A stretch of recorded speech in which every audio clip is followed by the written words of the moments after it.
maybe they are the ones who this program was supposed to help. But now, with what happened on the 29th of November, do you think any good thing is going to come out of it now? Or do you think that we just have to abandon that project? Okay, listeners, bear with us. We can't hear Mr. Olayomi Koiki here in the studio. We can't hear Mr. Olayomi Koiki. Bear with us a moment. Yomi, just a moment. Let's take a quick commercial break, and then we will have Mr. Olayomi Koiki back, because the technical team is still working on the sound. Please bear with us.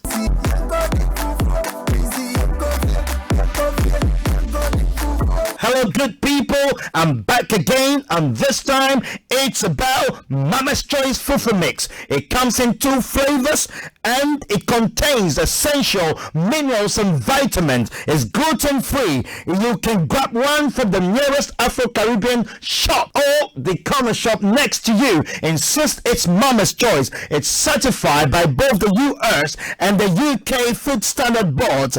Grab one for yourself today. Mama's Choice. We baby sa Charlie. Okay, it's 3 minutes past 12, and it is Starr Radio UK and the morning show. Let me see whether we can hear Mr. Olayomi now. Yomi, can you hear me?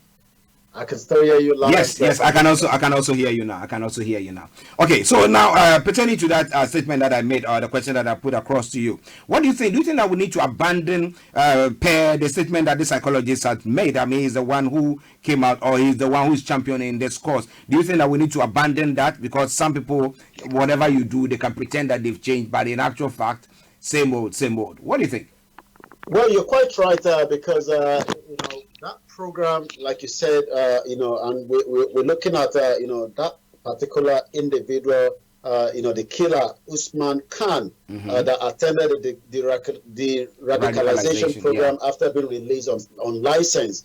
If you also remember, we have an individual that is still, last month that it was also reported that the firstly Lee Rigby killer, Michael Ade Bolaja. I hope you remember him. Yeah, I remember him. He's also part of a de-radicalization program in the jail where Khan was an inmate.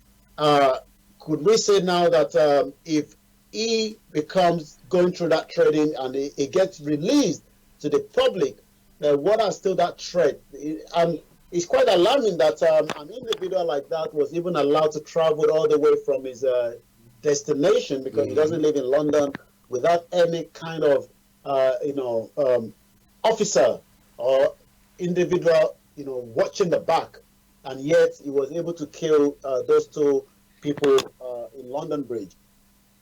It's very important to say that if this fact coming out from Christopher Dean said that some offenders who took part in his healthy identity intervention scheme regress afterward due to complex reasons such as who they're mixed with. Mr. Dean said some offenders he worked with needed 20 or more sessions to show signs of positive change, and there is no still guarantee of success. And that is quite alarming, because we have to be very careful about saying someone has totally changed or has been cured. And as we know, whatever illness you are going through, even though you are given the all clear, doesn't mean that illness might not surface back again. And we are talking about people that are still also, one way or the other, we have access to what is happening around the world, and maybe they might still have a bit of sympathy. And that takes me back to that movie that I was watching yesterday, that an airplane, Entebbe Reed. Yes, that was hijacked. And part of what they were told was, when you hijack that plane, make sure you don't have any kind of emotion for those on the aircraft, especially the women and the children. And as we can see, if individual like this, was released thinking is changed, and then end up committing that offense, even to those 2 people that were also fighting the system, because the 2 individuals was killed, are those that are also looking for a good justice system for those held in the prison. So I believe if the fact is there, then maybe they should just be kept away from the members of the public, so that we don't end up being the next person that will be killed any part of the where we are in the United Kingdom. I'll go back now to you in the studio. Wow, listeners, it is Star Radio UK, and thank you very much for holding on for the technical team to be working on the audio. I think now you can hear us loud and clear. If you can, give us a shout. Let us know. Send a message or a thumb up to us for us to know that you can hear us now loud and clear. With me in the studio is Mr. Frank Davis. I'm Archie, and we have Mr. Olayomi Koiki, who is also in Edmonton. Okay, Olayomi. Yes, I'm still here with you. Okay. Just very good. Okay, that's good. That's good. Now let's come to one other story before we move on. This is pertaining to British or Britons who go for holidays. We had this issue where this Nigerian family lost. They are Nigerians, but they are British and they are Americans as well. Okay, where the dad and two of his kids died in the pool. And now there is another story of this lady who went to Cyprus, and I don't know whether, because this morning I was monitoring the story and they were saying that it was like something that was agreed, okay, and then along the line maybe some other moves or things that the group were doing is such that made the person decide no, I don't want to be involved in it, and now started shouting that it was a rape. That's what the story is saying. However, now this lady has been said to be a liar, or has been claimed to be a liar, and is now going to be facing some jail term. Now, when people go on holidays like that, do you think that they are protected very well, as we assume that the various bodies or hotels or travel and tour organizations grant them? Do you think they get themselves protected very well?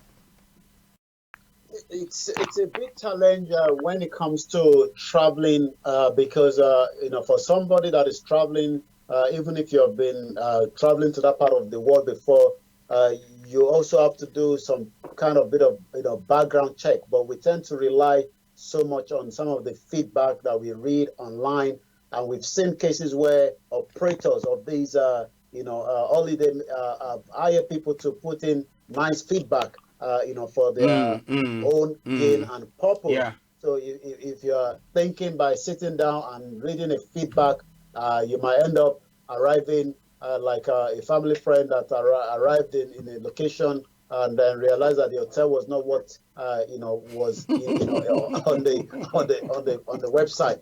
So what I'm trying to say is, you ask whether there should be more cases of protection, and that also falls back to the Foreign Office. I believe what they tend to do is they focus more on maybe like part of locations like Africa, where for them it's not a location to travel to and it's not safe. I was having a conversation with a friend of mine, a cousin, and he says you are even more safe in Ghana of today. But one thing is that is not projected to the world. It's projected as a place where you can arrive and the hotels are not secured and safe. In the case of those that are traveling, we've also seen people that traveled and abused what they won't perform in their own host country. We've seen cases of people traveling to a part of the world, and I remember seeing, I think, a story where somebody traveled to, was it Istanbul some years back, and went to be putting the flag on the Times Square, and you wonder even if you will be able to do that here in United Kingdom when they're protesting. So sometimes people travel and forget that even though you are not in your own country, the host country also has their own rules and regulations. Yeah. So you understand that rules and regulation, you might end up offending someone. But like the case of that individual, I've been following that as well. It's quite emotional and it's quite traumatized for that individual. But I hope lessons can be learned from those that will be traveling in the near future. Well, listeners, Starr Radio UK coming back closely to the African continent once again. But there was this. I don't know. I know that you are a religious person. Right? I'm not mentioning the faith that you belong to, but I know that you're a religious person. That we take our religious leaders with high esteem. Now we had the Pope where yesterday during his speech, the New Year's speech, did apologize because a video came out where one of the I don't know, those who have come for the service or who have come to see the Pope held the Pope's hand, virtually was pulling the Pope. Then the Pope had to just slap the back of the hand of this person, and he had to apologize for that. Do you think that is wrong? I mean, are they not human beings? If they're human being, could it be that now it's been taken away from just being a human being, but now there's pressure? If the report that I've got in front of me here says Pope Francis shocked, no doubt he will resign in 2020. You can see that it looks like it's not more than a slap anymore. Claim as revealed amid the slap video row. The Pope Francis shocked, no doubt he will resign. Pope Francis could step down from his role in 2020, according to an unhealthy claim from a source close to the Vatican leader. At a recent video showing him slapping away a woman's hand and a spark additional. I've looked at the video from different angles. If you look at that video, for those that have not seen that video, the woman was already in the hands of praying. She hands her hand in the praying gesture. Yeah. And I believe by the time Pope was getting to the last person to move away, she thought it looks like my prayer will not be answered. And then, what she did was she pulled back the prayer. The Pope said, "You're going nowhere," because, like I said, go and look at that video. Just before Pope got to her, she had her hand, in a prayer gesture, saying, "Well, it's going to be my turn." Okay, and next. we've got to remember that it takes a lot of energy. She must have been standing there for the last 4 hours, 3 hours, who knows? Yeah. Because for you to be in the front row, you must have sacrificed something. Of course. She wasn't letting that go. And she pulled back the Pope, but the Pope as a human being, not just as the Pope of the religious leader from around the whole world, decided to show that kind of what I would do and what you would do sometimes, but forgetting that he has a status quo. But now they're calling for his head to resign. But do you think it's something that he has to resign? Based on, he's a human being after all. Oh, well, he's no longer a human being according to some people. So it looks like the Pope has committed an offense, and even though his apology is not accepted, whether I'm sure he probably even have to pray over this now, because maybe now, like they will say, the village witch or the village witches have has overflowed what took place there, and we've seen cases like that. We saw, if you remember, during the Tony Blair era, the deputy prime minister punched someone, to react. We've seen Jeremy Corbyn Nigel Farage was he smoothies or yogurt? Smoothies. On him. Yeah. Like I said, we've seen drama. We've seen drama even in the Senate. Right in Nigeria where somebody stole the maize. So sometimes you wonder that people that you believe that. And when I watched the video of the maize being stolen in Nigeria, I remember that I was quite looking at it and thinking, the grandchildren will look at this video in the years to come and they'll just be laughing at what their grandfather did, in that Senate there. So sometimes we are human beings, but like I said, sometimes maybe there was not enough prayer, around, when the Pope was moving to say, look, as I'm going out today, don't allow anyone to pull me back. And if they pull me back, let me just be able. And it's part of what I say, peace. When we talk about, I don't think the Pope can get that award this year, because even if it's going to be, Nobel Peace candidate. No. That's what he has done. They're already calling his head off now to resign. So, but for me, I don't think it's worth resigning. But this is the world that we live in. I mean, if somebody set up a petition for the government of Australia to stop the firework that has been running for years because there's bushfire, so people react to different things. But maybe the way we will react might be different from the way others are going to react. But everybody, they say, have their own say. I'll go back straight to you in the studio. Okay, Frank is here. I saw him laughing because he is a Pope. Actually, you know what? Every rule has expectation. Of course. We must understand Pope was not a human being. At the time. At the time. Okay. It depends on how people see him. Okay. He's human, but he cannot be human at the same time sometimes. So sometimes we perceive the person as next to God. And when you look at religious circles, we look at saints. I mean, Paul becoming saints. Now, if you want to perceive him that way, then there are two things you're going to look at. When Zacchaeus came down struggling, didn't you know there were people ahead around? But Jesus spotted him. Okay. Unfortunately for this woman, the Pope did not spot her. But the woman also had another card to play.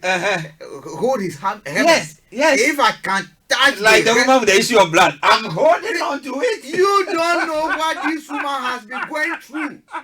And that's why the Pope made a mistake. That this woman has been praying that when I see Pope, all my problems. And the woman might have taken inspiration from the woman who had the issue of blood and had the garment of Jesus. And also tried touching the hands of the Pope. Pope, you made a mistake. So do you think that is something that he has to resign on? Archie, resign for what?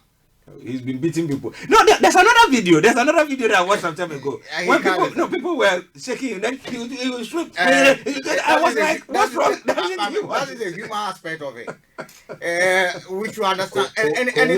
Could we say now that maybe the Kano state government were right to say women and men should not be sitting together as well? I mean, that is wrong. That is wrong.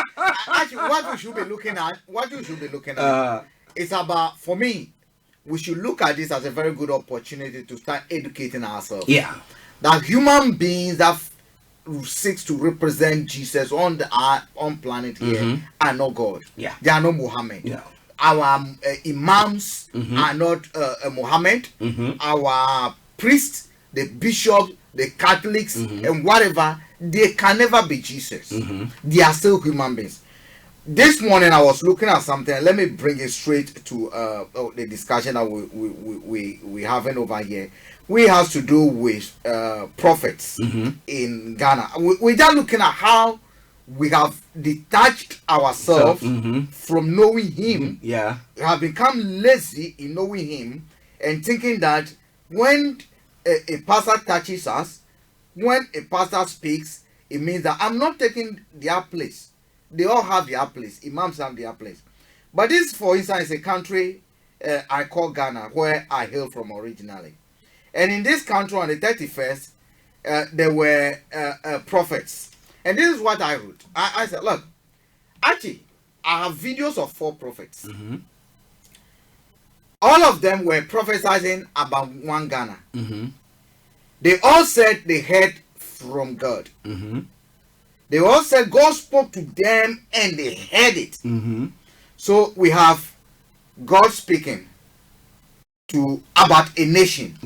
Specifically about an election that is upcoming. 4 prophets. One said he saw from heaven that there came an angel and whispered to him. So he heard it himself. He is the only one who heard it. And the angel of the Lord lifted up the MPP flag. One prophet, chapter 1. Chapter 2. And I also remember that the elections are for God. The elections are for God and the victory is for MPP. But they need to do some sacrifices.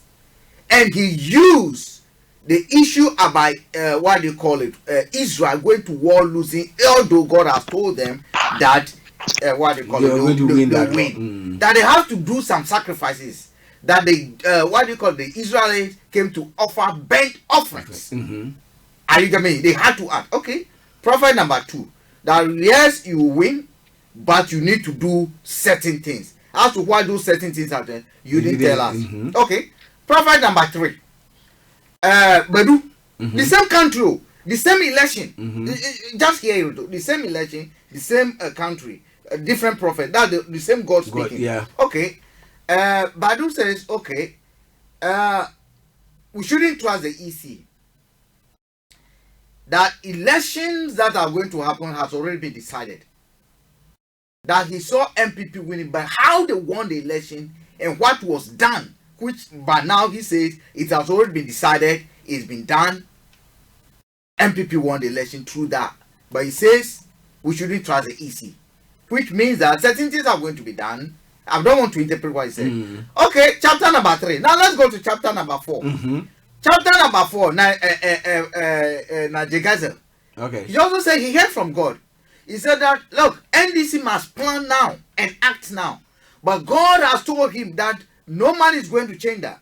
That NDC will win by 52.1%. So I said, okay, let me come to my reality. Now, so I said, one nation called Ghana, one general election upcoming, the same God spoke. The difference over here is to only different prophets. In this case, the nation believe in God. Who should we believe in? Should we be believing in God or should we be believing in man? Should we be believing in the Muhammad, or we should be listening to an imam who says where's suicide verse? Are you getting me? Actually, should we be looking at Pope as God or the message in the Bible? So for me, it is my lesson from this prophetic event.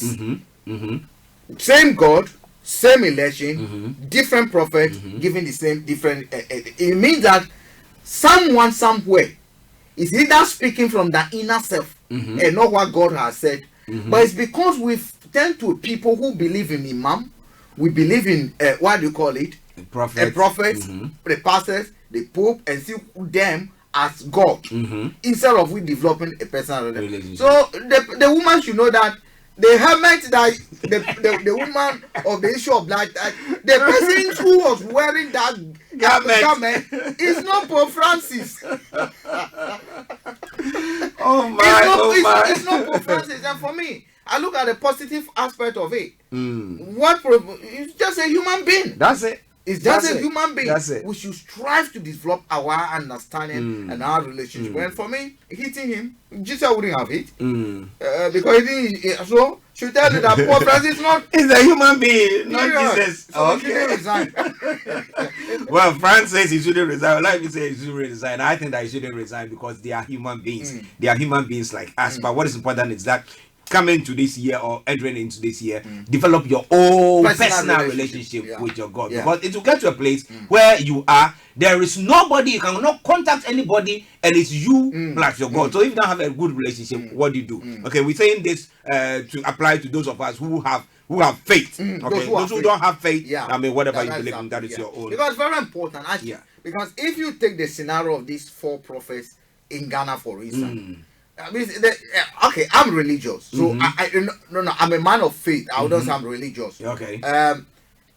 Look, the person I know and the belief where I channel my faith to, the man I reverend as the author of that religion, which is Jesus Christ, is not an author of confusion. Yeah. If you look at what has happened in Ghana, for instance, the prophets have thrown into that country confusion. Yeah. It means that there's something. Who do you believe now? There's something wrong. And people would jump, scream, and in the church, when you look, they were screaming. They were not believing. They are not. They are believing that man. Oh, of course. So basically, they put the same thing. Yeah. That Muslims who get radicalized will go to a different imam and will tell them they'll give them different ideology. Yeah. It's not Muhammad who is telling them to go and do it. Yeah. Are you getting me? Yeah. Wow. Listen and Starr Radio UK. 12:25 the time. Now the lines are opened. If you call, we'll be able to pick you up. It's 0208-133-2257, 0208-133-2257 or 58. If you're in US or Canada, you can also call us 001718303 2737, 001718303 Text or WhatsApp is 0753966144, 0753966144. Our Twitter handle is Starr Radio UK, and the email address is info@starradiouk.com. With me in the studio is Mr. Frank Davids, and from Edmonton is Mr. Olayomi Koiki. We're bringing you breakfast cum brunch. It's now brunch time, so that is what we go on. Now, information coming through, U.S. Embassy attack, protesters withdraw after standoff in Iraq. Now, protesters who have been demonstrating outside the U.S. Embassy in Iraq for a second day after have withdrawn from the area after a tense standoff. On Tuesday, the embassy was attacked by a crowd agitated or angered by the U.S. airstrikes targeting an Iran backed militia. Now, clashes continued on Wednesday as demonstrators hurled stones while U.S. forces fired tear gas. The hostilities came amid escalating tensions between U.S. and Iran, the two main Iraqi government sponsors. Now, Tuesday's attack, which sparked a war of words between U.S. President Donald Trump and Iran's Supreme Leader Ayatollah Ali Khamenei, has threatened to escalate, with the U.S. Defense Secretary announcing the deployment of additional troops to the region. But by Wednesday evening, the Iraqi government announced that all groups had withdrawn from the perimeter of the U.S. embassy in Baghdad following an appeal for calm. A small group of protesters, however, began to set up a camp in front of a nearby hotel. President Donald Trump has threatened Iran after blaming it for Tuesday's attack, in which no U.S. personnel were injured. Mr. Trump tweeted that Iran will pay a very big price for any damage or loss of life. This is not a warning. This is a threat, he said. But during what do you call it, a dance, or where they were going for an evening event in the White House to usher in the new year, he said that he is for peace. And then we have North Koreans. The North Korean leader who said that now he's not sitting down to talk about any denuclearization or nothing, but that just coming days or weeks, he's going to come out or let the world know what North Korea have actually got now. One that will be mind-blowing. So that means that everybody is arming himself. And do not forget Russia. Yeah. Who have just launched one of the most sophisticated weapons ever developed. They actually tested it 2 weeks ago. That can travel 20 times the speed of sound. Archie, you know where we can get Eba? Well, I mean, directors, where to get Eba? We stockpile. We need to be getting ready. I mean, but these are events that are happening, and we all have to be careful. And again, what to result in some of these things are struggle for territories, struggle for control, struggle for what I call subordinates, and struggle for resources. Like you likely said, the Iran issue, for instance, yesterday or Tuesday, for instance, there was a response from the people of Iraq attacking U.S. embassies. Now, U.S. is saying that they're going to hit Iran. They're going to Iran. Iran says it's also prepared. Actually, it's geopolitics. It could be rhetoric. They up it, then they calm down. But are we going to have a war? We can have proxy wars because these powers do not want to fight in their countries. After that, no. So, for instance, if you have a U.S. base in Nigeria, Ghana, that could be where proxy war could take place. If you have Iran, Iraq, and all that, and so there are countries that proxy wars are going to be fought. As to whether it's going to be something that will involve the whole world, I don't know. Libya, for instance, we can talk of basically proxy war that is being fought after the overthrow of Gaddafi, that everybody or a lot of people with conscience were against. We now have the French on one side, the US-backed and UN-backed government on another side. And then you ask yourself, when French supported the rebels from the Benghazi to overthrow this thing, with support from the UN and other things, and the US administration, they put in place this government, and you would have thought the French will come and support this government. No. But we now have the French who are now supporting another rebel to topple a government that was put in place by the UN, but the outcome of the actions they led in that place. The question will be, why is that happening? It's because simply they didn't get a chunk of the resources after the overthrow. We have the British out there who are milking what is happening, the oil and other things. We have the US over there. So it just, you look at the whole thing, it's for the resources. It's for the resources, nothing by the resources. And then they are using different countries for proxy war. And that is what is happening in Iraq Iran and all yeah. that territory. Look at how Syria was bombed to the ground. Yeah. You get me? Yeah. They don't care. They don't care. They will pretend to care. They will use the greedy ones. Some of us who are greedy, pollute us, think that, oh, they are God, and therefore they are come when they come, all our problems will be solved, and we also fall prey to it and all that. It's sad, but actually that's where we are. Let me go to Olayomi Koiki. Yomi, do you think that with what is going on at the moment, because last year we had the fight against the IS and everything, and we're having Donald Trump coming to say that, look, now I think we've won the fight, the battle, and it's ended. They're regrouping, and reports are that they are even getting stronger than they were. That's why I wanted to find out from Yomi. Do you think that that's going to, because it's going to serve, this is going to detract them, because they are looking at Iran and Iraq, what is going on, and they're looking at North Korea. So now their focus is going to be on them, and then by taking their focus there, we'll have IS reforming, like Frank is saying. Yomi. Well, when you talk about the IS and looking at whether they focus, as we know, America, doesn't just focus on one particular. They look like they're focusing on the world itself 24/7, and that's why a lot of people, think, they become the world police to monitor, what is happening in one continent and in one part. I'm just taking you back to a report, that came out of the New York Times about 5 days ago, just to let you know that as much as there might be this, whether it's rhetoric, whether it's, the year where, the world power just want to let the world know that they are still, active, because sometimes when things trigger, especially, in that axis, we don't know who started it, but, Iran, what we saw at the sea last year, there was a huge exchange between Iran and America, and that is still falling into 2020. But going back to the IS, IS affiliated in a Nigerian released a video showing 11 executions. Just like Frank said, it looks like they are regrouping. If the world is not really focused on issues of the terrorism that can be more of impact, to not just, the country where they are active. We can't say that they are active here in the United Kingdom.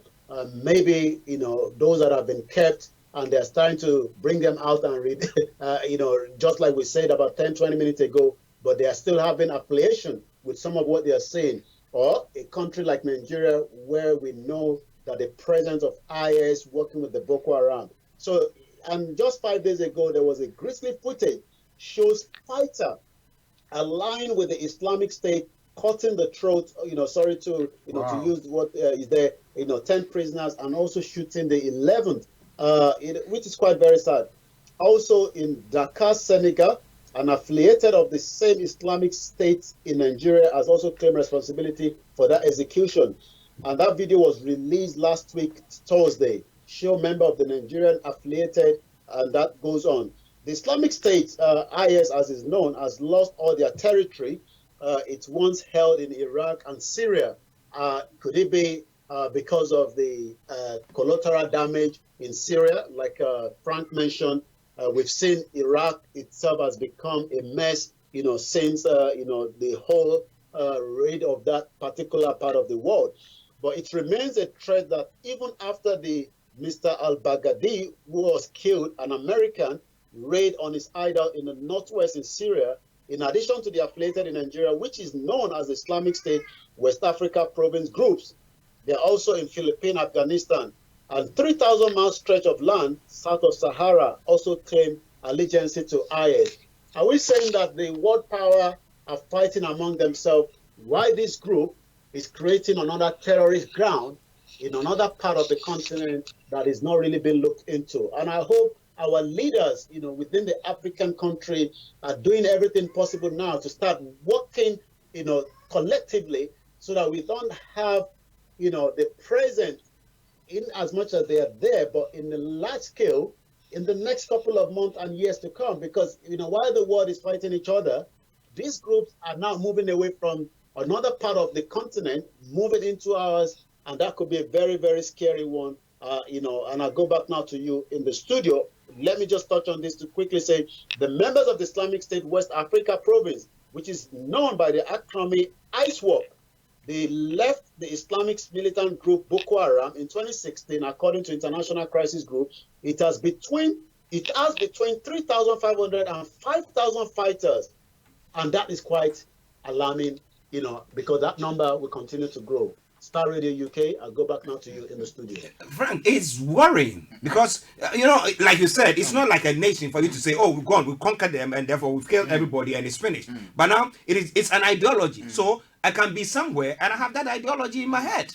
And this is what they're converting in Africa now. And what we're looking at is that we actually providing loamy soil, the most fertile soil for that ideology to grow in our part of the world. And actually, that ideology will grow in our part of the world at a very rapid rate that is ever done anywhere in the world. The reason being that poverty is a very fertile ground for such ideologies to fester. Because what is going to happen here is that idle hands that have nothing doing, of course, will be used as effective weapons. Are you getting me? They become fertile. Look, when IS with a lot of people left our shores to join them. Okay. Some of these people are now leaders of some of this. Now, if you take Boko Haram for instance, you don't have a job. They tell you, look, we told you, Western education does not help. You've been to school. You are still here hungry. Still begging. What is the profit of having Western education?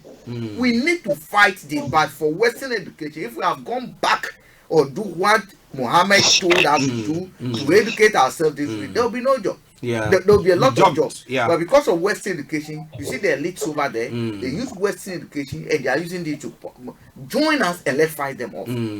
And once you present arguments to idle hands like that, look, Archie, the leopard story. Stay and die. Go and die. You might die or you might live. You might live. Whatever you do, death is something that might inevitable. Be but one might prolong. Okay, if I'm here, I'm hungry, right? I don't have a job. I can't feed my family. I can't provide for anyone. But if I join this group and at least every month they are giving me $100, I might be able to fend for my family. Be able to. Actually, there's nothing worse than completing education and coming home to beg your mom again for bread and butter. I know how that is like. There's nothing more demeaning, disgracing than that. Are you getting me? So if we have a whole army of these people all across Sub-Saharan Africa, then what you're doing is that you've created a pot of ready-made brigades into some of these, criminal enterprises, and that's exactly, and it's going to be worse.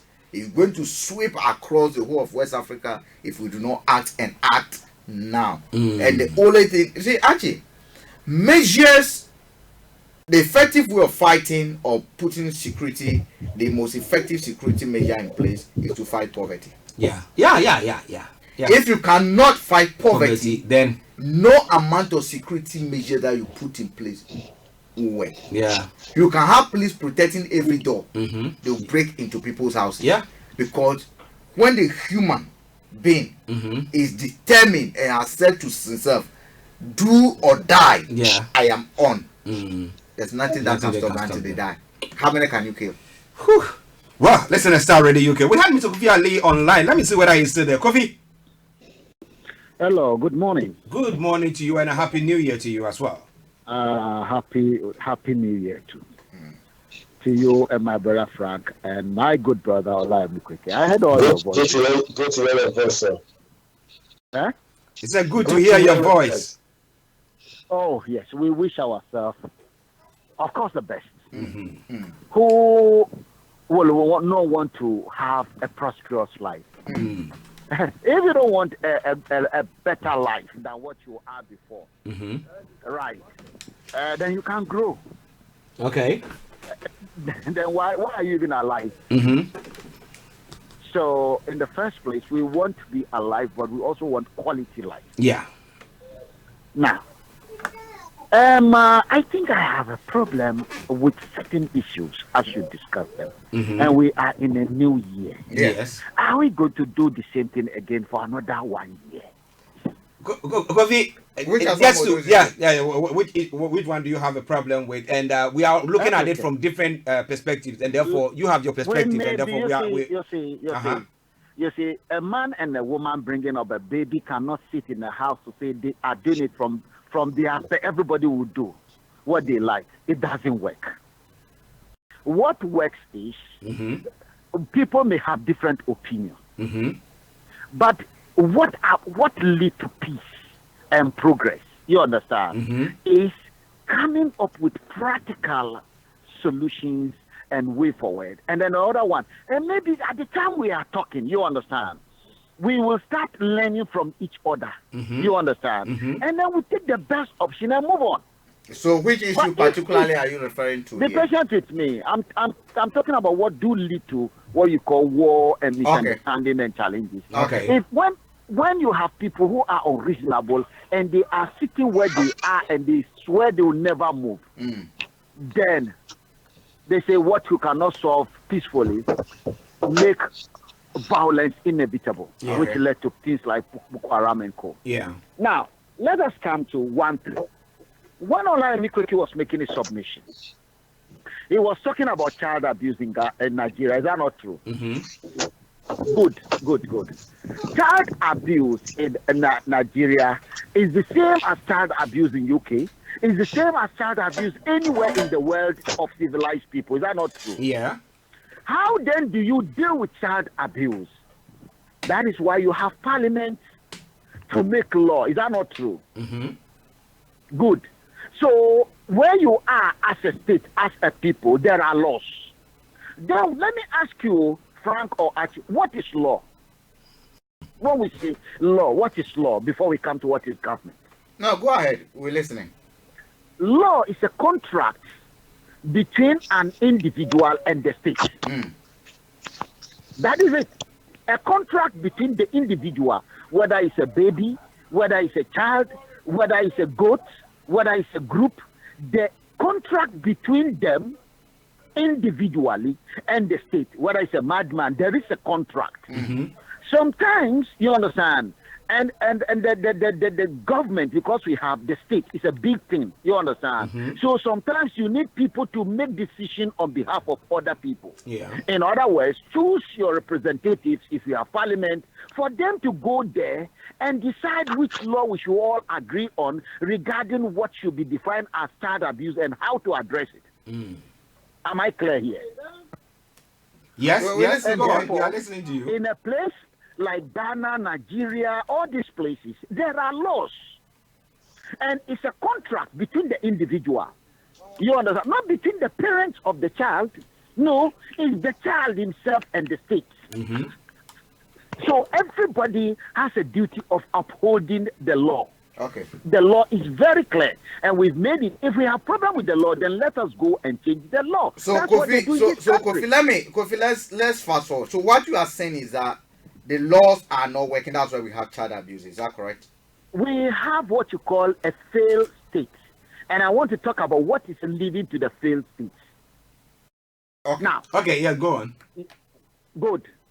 Someone like Asedun Ketia came this week saying that the money all the political parties are using to run their political parties, you understand? Okay, hold on for me. Listeners, for those of you who might not be aware, Asiedun Ketia is actually the General Secretary of the opposition National party, Democratic Congress. National Democratic, in Ghana. Okay. Now, he was quoted saying that the all the political parties will have to, their source of funding have to be checked. This man has been there for so many years. And he's asking this question. Then most of us are asking him a question. That why does he, why is this thing not the case all this year? Why is he coming up now? And then who should enforce if there's a law? Is it him? Is it Nanado? Is it Rawlings? Or it is Mahama? Or it's me, Kofi Ali? Now, remember, there is a law, you understand. The Electoral Commission law says that all electoral expenditure and revenue, you have to prepare an account and submit it to the electoral office. Have they been doing that? All right?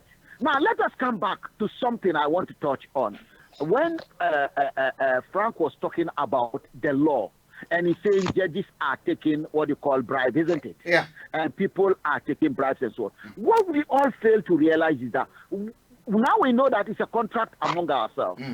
Then the word government comes into question. I remember there was a time I called into your program and say our understanding of the word government is wrong.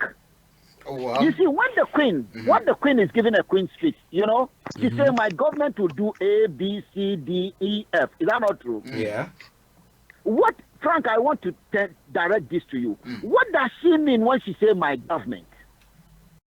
Because she's the head of the government.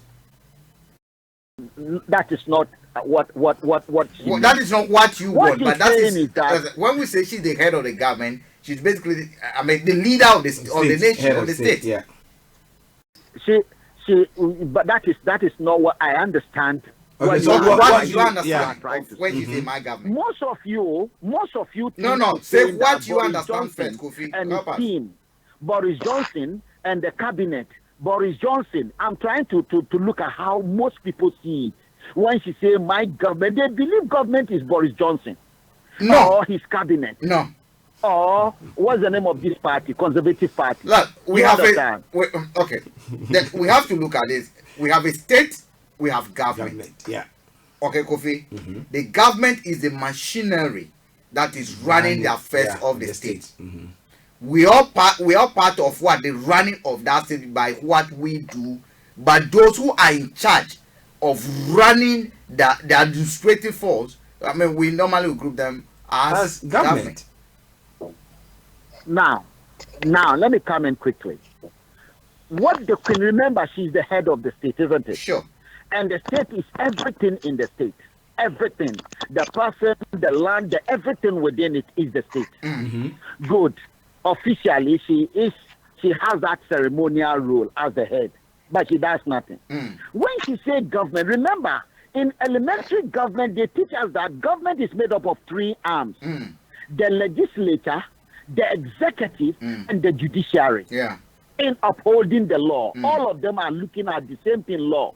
And each of them is making sure that they don't stray into the area of the other one. So when you have a dictator, it's somebody like you have in Nigeria, where the law is in session and the president bulldozing and then beat everybody there with his police. That is the rule of dictatorship. That is not the rule of law. That is the rule of most powerful man. But Kofi, you also Kofi, let me not the rule. Kofi, let me come in here. Let's get the listeners to differentiate because what you are saying to others.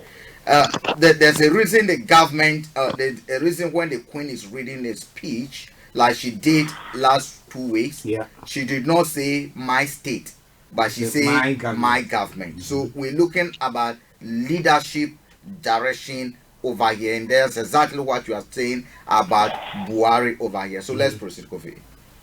I am not looking at just leadership. She's talking about the machineries of the state. Yeah, the machinery of the institutions, all, including the local government, my government. You understand? And remember, she was given the privilege by the people of this country. You understand? To tell them to read that. In Ghana, is the president who read it. Yeah. Do you understand? Now, you can see the difference now. No, she wasn't given the privilege by the people of this country. She was given the privilege by the virtue of the wars that were fought by her ancestors. My brother, sovereignty is in the people. But we did not vote for the queen. Hello. We are talking about the sovereignty of the people. You are managing. If these people choose, if they choose like they did in France, they can do away with the monarchy. America, yes. But until we get there, sovereignty is taken from the walls. When we say the people, these people in this country love the monarchy. Yes, we do. And that is why the monarchy will be there for a long time. We do. I They do as believe well. in it. You understand? We in Ghana declare a republic because we don't want a monarchy, though we have some illegal ones. Now, let me move on. What is happening here is that, you understand, they're just saying that what she's saying, and which the people of Ghana, in America, they don't call Donald Trump. You never hear them say Donald Trump government. Because they over there understand it clearly that the courts, you understand, must do his job. The executive head by the president must do their job. You understand? Yeah. And then the legislators must do their job. Yes. In America, they call it, they will tell you that, Trump administration. That is what they will say. They will never say Trump government. But in UK, they use the word Trump's Boris Johnson's government. Yeah. You understand? And then the danger. So what they are doing is confusing the word administration with government. Good. When they are doing that, technically what they are doing is that Ghanaians have also adopted this ignorance. And in Ghana, they now believe the government, you understand, is Nana Addo and his team. And therefore, they have empowered them. Because when we have empowered them out of ignorance. It is in Ghana, they will tell you government cannot be everywhere at the same time. Police officer must be everywhere. Teachers must be everywhere. Okay, Kofi, let me come in here. Kofi, let me come in. Just let me come in here. You see, the anger you coming from, I quite understand. In this country, we can have a government that cannot be in place for a whole year. The system is such that the administrative work, like the civil service, the police administration, and other things, will continue to work. Like what we have in Northern Ireland today. That country continue to function, but the only thing that the political government that leads direct is not in place. Our problem, I mean, where you're heading to, it is not about confusing the administration with government.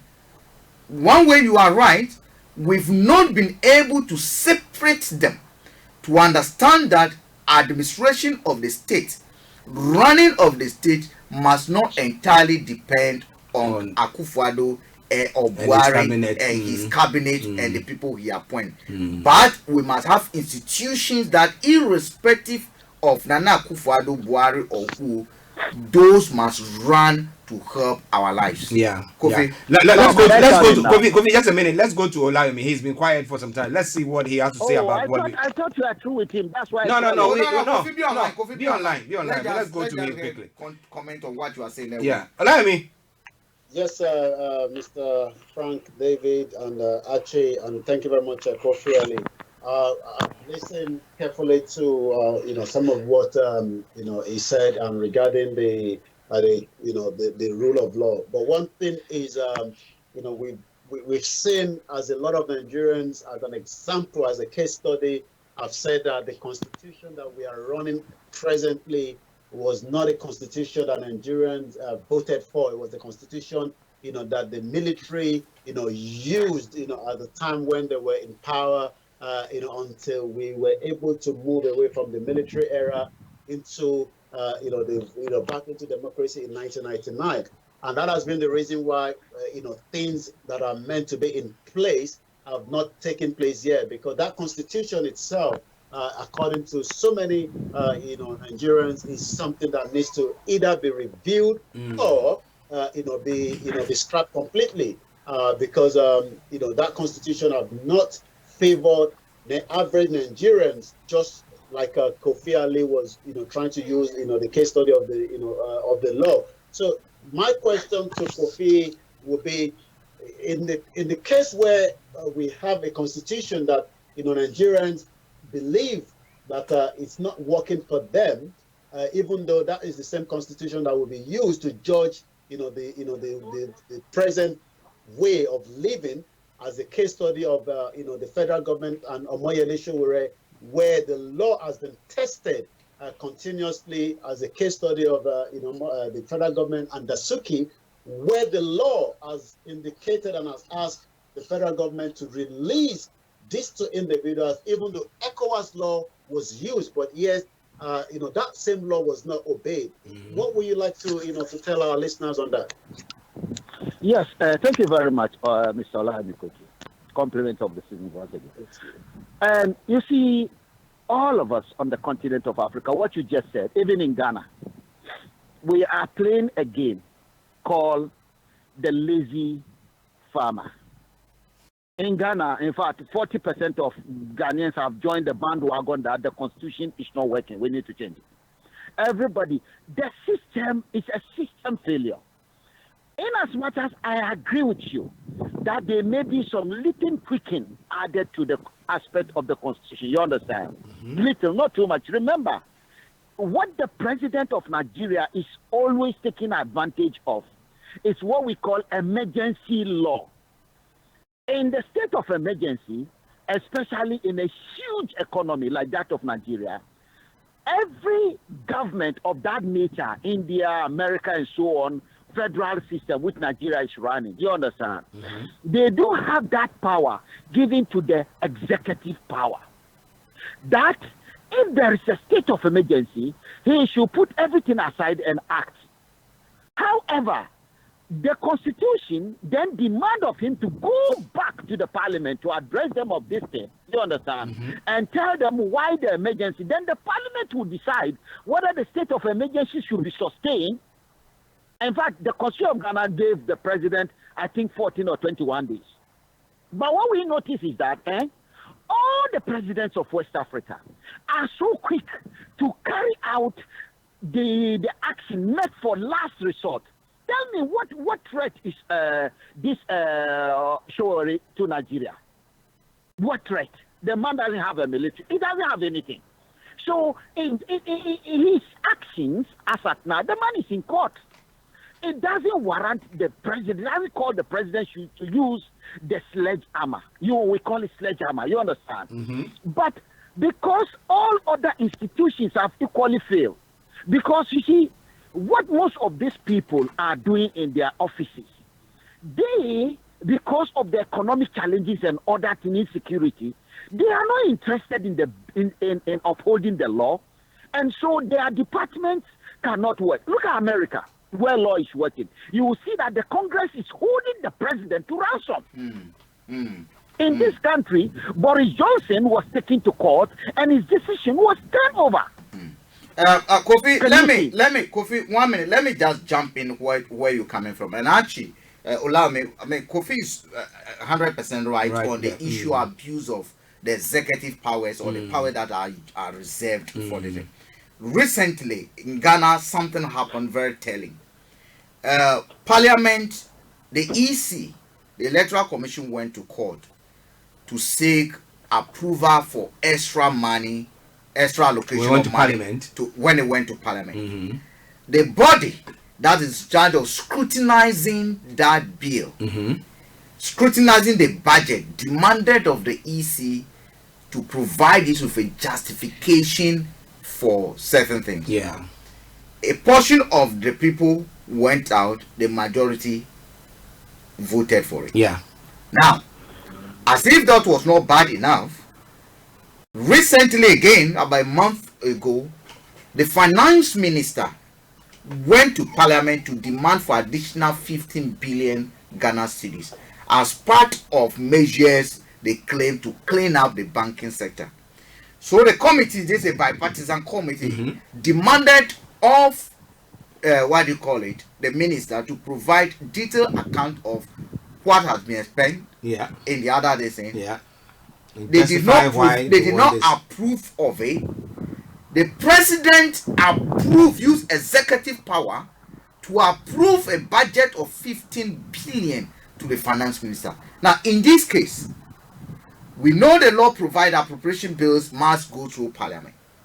Here we are not in emergency where you have to sign to the finance minister to deploy money to aid military security of the country. We have a president who have not approved, going behind. So what you are saying is that, okay, parliament, you can do what I want. You can, if you stand my way, if you do it, I'll use executive powers. So yeah, Kofi is right, but what do you call it? Olayomi is right about calling for us to look at how constitutions are being used. If we have abuse that is going on, should we review them to check those powers?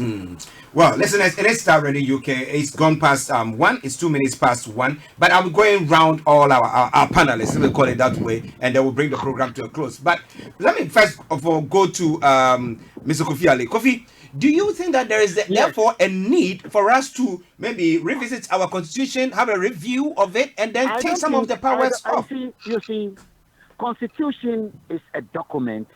If you continue to change it, it will become like tissue paper now. Nobody will take it seriously. Okay. The Constitution provides the framework, key framework of key decision making. Do you understand? Key framework that when you are going to tamper with them, it needs serious thinking. Because it's shaped. It's like the bones over which you are going to build the human body. Now, the parliament, you understand, and the institutions are those to do the other work when you come to the law that will make the constitution work. Now, the president is becoming all over the countries. Presidents are becoming powerful because of the stupidity of the people. The problem is not the president, the problem is the people. And let me tell you why. I want to see a day in my lifetime, and I'm going to fight for this thing, that a president will rule Ghana without majority in parliament. Can you see? Yeah. That's been my prayer. Yeah. You see, it will lead to that what we call check and balance. Right now, most of the MPP guys, they want contract from the president. They want to be made directors of this or that so that they'll be stealing money. And they don't really give a damn about the parliament.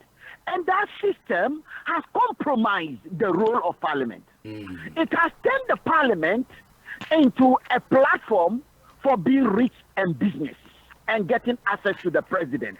Can you see? They made a minister. Well, my side made a minister, for God's sake. I'm a lawmaker. Can you understand me? Yeah. So we need to go back to the people of Ghana to tell them that if they want result, if the president has carried out what is called emergency, isn't it? The parliament can reverse it.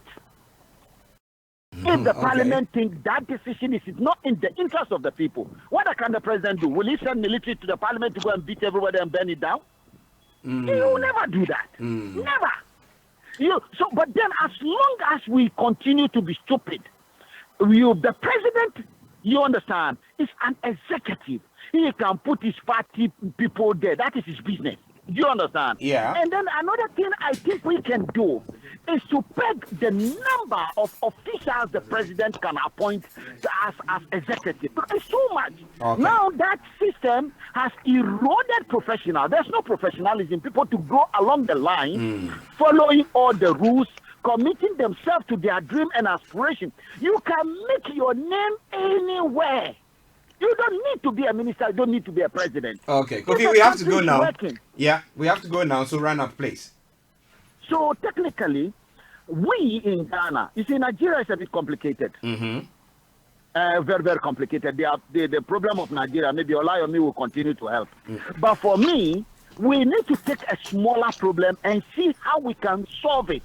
Okay. And when we finish, you understand, we take it to the higher level. Okay. It's only the president of Ghana that tells people what happened in ECOWAS. He decides what he wants. Nobody knows what they do. Okay. And until we are able to move power to the people, real people, not zombies, we'll continue to be suffering from the way we are going. How can a president just come and be throwing money up and down? Well. How? It's not his money. He doesn't have that power. The power says he should go to parliament. You go and check the constitution. The money you just said he has given away, most of the money, there's no emergency money. Is not big money. A huge amount of money. Even for the president to travel out of Ghana, there is a law that says you should go and take permission from parliament. You should send in a letter and tell them what he's going to do and tell them where you come back. You understand? Yeah. And you have these ones doing what they like because it is their own girlfriends and wife and crony and tribal people in the same parliament. So they don't do anything. They can't check the president. So the rule of law is not working because rule of law works on the principles of check and balances. Okay. Separation of power. Yeah. We Thank end you. up with dictators. We have created the dictator monster. Okay, Kofi. We created them. We need to address this problem fundamentally and be serious about it. That's why I tell you that this year will not be like every year. Okay. Thank you very much. Thank you very much. That's Mr. Kofi. Ali. Say Kofi, this year let's will not speak be after. like. Kofi, let's speak after the program. Yeah. Let's speak after. Yeah, the we'll catch up program. after the program. Yeah. Okay, let me go to Mr. Olayomi Koiki. Yomi.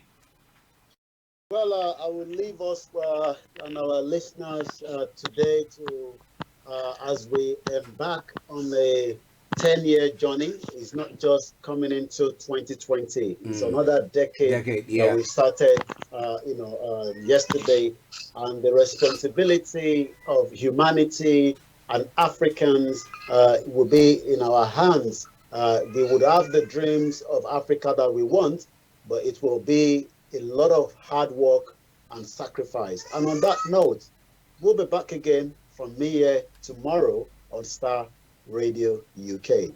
Okay, Yomi, thank you very much. And you have a top of the day regards to the family as well. Okay, now let me come to Frank in the studio before we bring the program to a close. Now, do you think, because you're talking about the power that's been given to the president, he has got so much power. He can say, take this one out. A moment ago, on our Facebook page, Olayomi has posted one other story, but this is from the Kwara State, where the government in the Kwara State has demolished the house, of Saraki. I mean, are we, I don't want to use the word again, are we stupid? They demolished the house of Saraki. Let me just yes, government demolishes Saraki's family house in Ilorin. Now the problem is somebody went to even he was an armed robber, used the proceeds of whatever crime that he was undertaking to build a nice house. And we said that, look, if you've taken, you've arrested a person, you found out that because of the proceeds that was used in putting at that property, it's all criminal. Why don't you take that thing? There are people who will be sleeping on the street.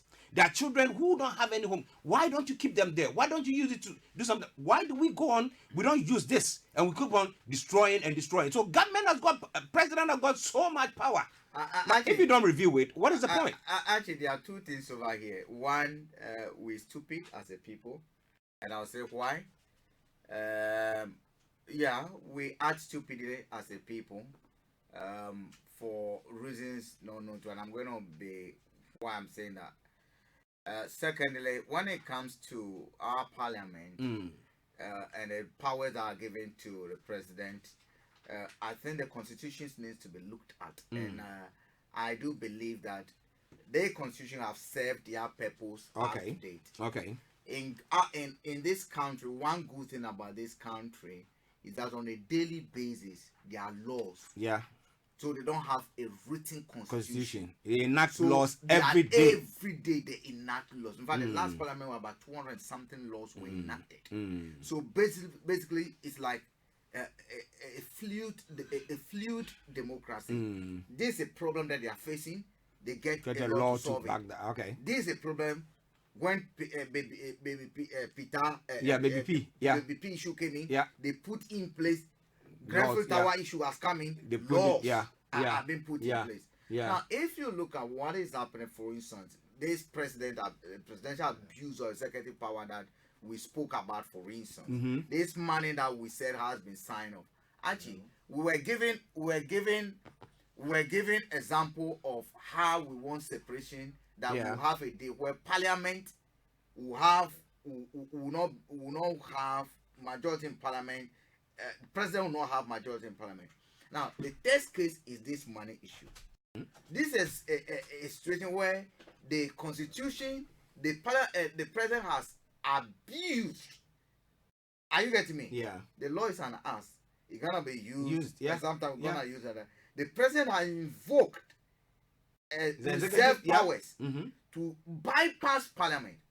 What it means that until the constitution is reviewed, a lot of things the presidents are just going to push aside. Even if they have less people in Parliament, they'll just push aside Parliament and tell you what the constitution provides for this. Who determines what is emergency? Has the constitution determined that unless we have guns coming, invasion and others, that's what we call it as emergency? Actually, I use the word stupid. Advice to the department. If people might take it differently, but this is what in this country, we have an organization called National Crime Agency. Yeah. 2 years ago, there was a law that was enacted that has to do with proceed of crime.